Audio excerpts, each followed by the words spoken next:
The next feature supported by object-oriented programming language is polymorphism. Polymorphism in short means one person doing multiple tasks. Technically speaking, I can say one function performing multiple tasks or one function performing multiple functionalities. To demonstrate this concept, I would like to ask one question.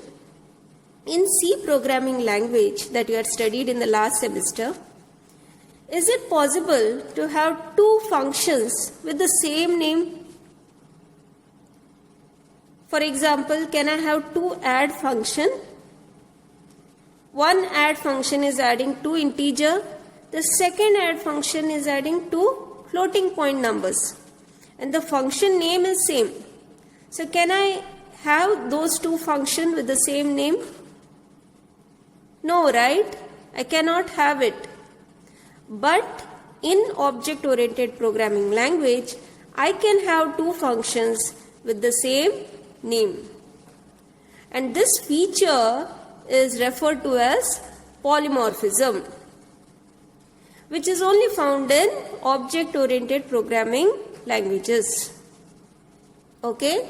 So this polymorphism is again divided into two types. First is compile time polymorphism and the second type is runtime polymorphism.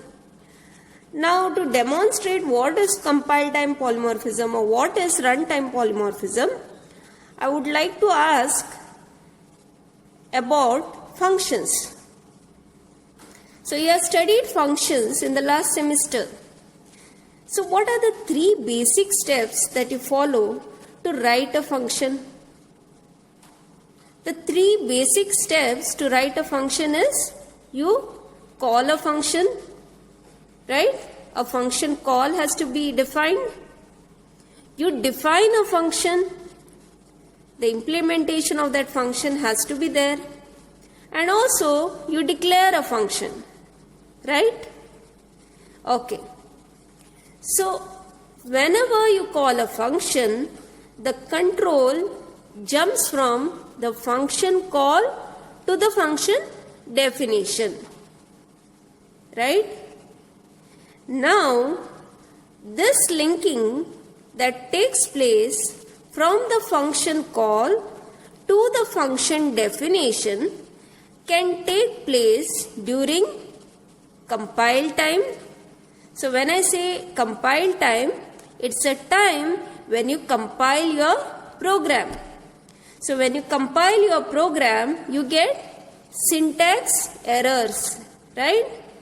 So during compile time, this linking can happen. Which linking?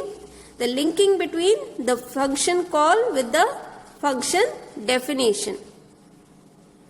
And such type of binding is called compile time binding. And the polymorphism that refers to it is called compile time polymorphism. Okay? Similarly, there is something called runtime polymorphism.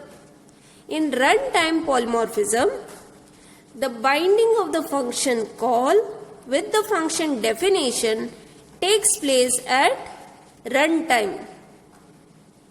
That is, when you run your program or when you execute your program, the linking of the function call with the function definition takes place. So polymorphism are of two types, compile time polymorphism and runtime polymorphism.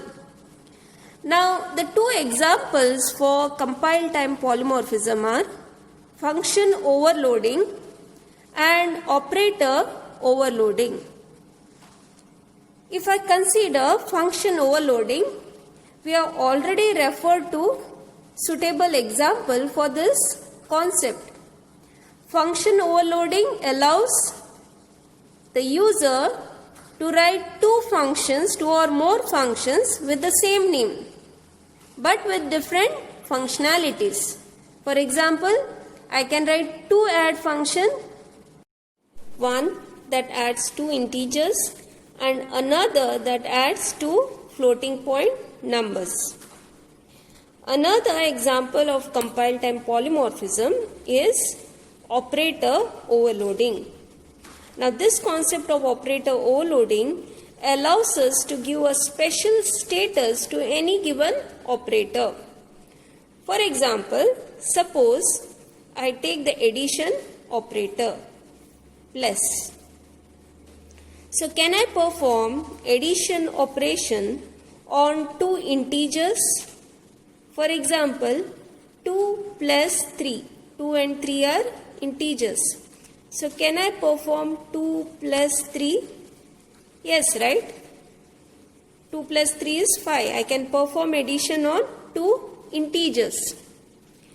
Now consider two floating point numbers or decimal numbers or double numbers. For example, 2.5 plus 3.5, where 2.5 and 3.5 are double numbers. So can I add them? Yes, right? I can perform addition on double numbers also. Now suppose I perform addition on two objects. Imagine I have created a class student and I also created two objects of class student, object 1 and object 2. So can I add two objects?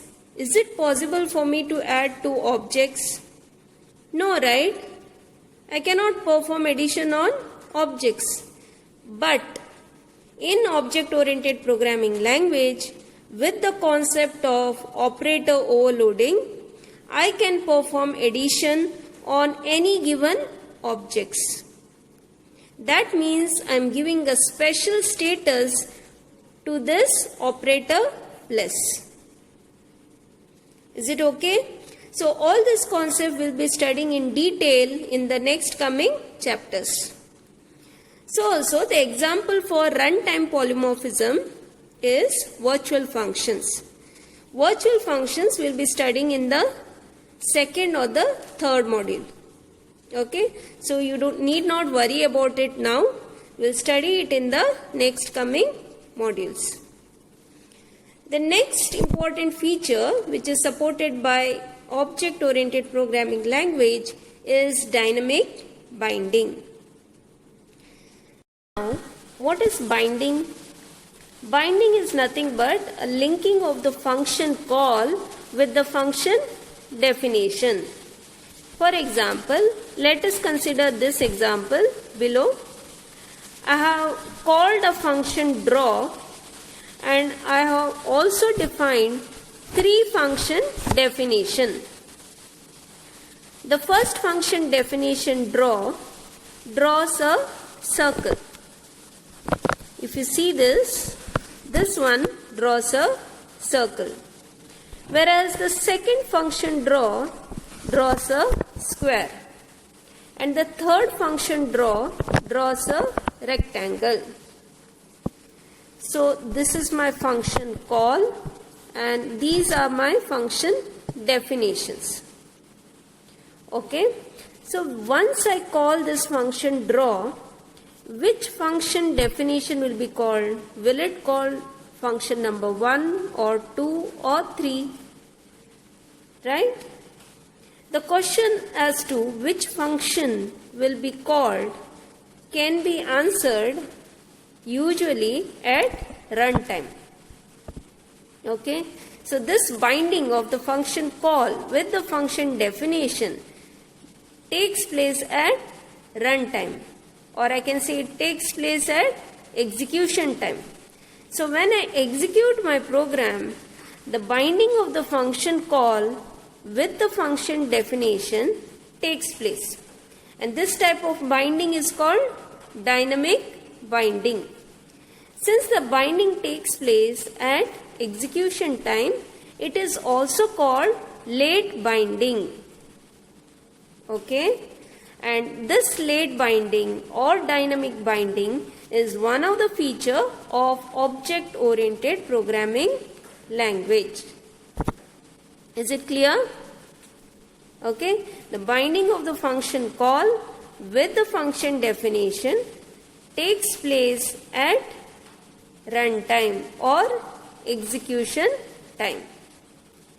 Whereas in C programming language, the binding of the function call with the function definition takes place at compile time.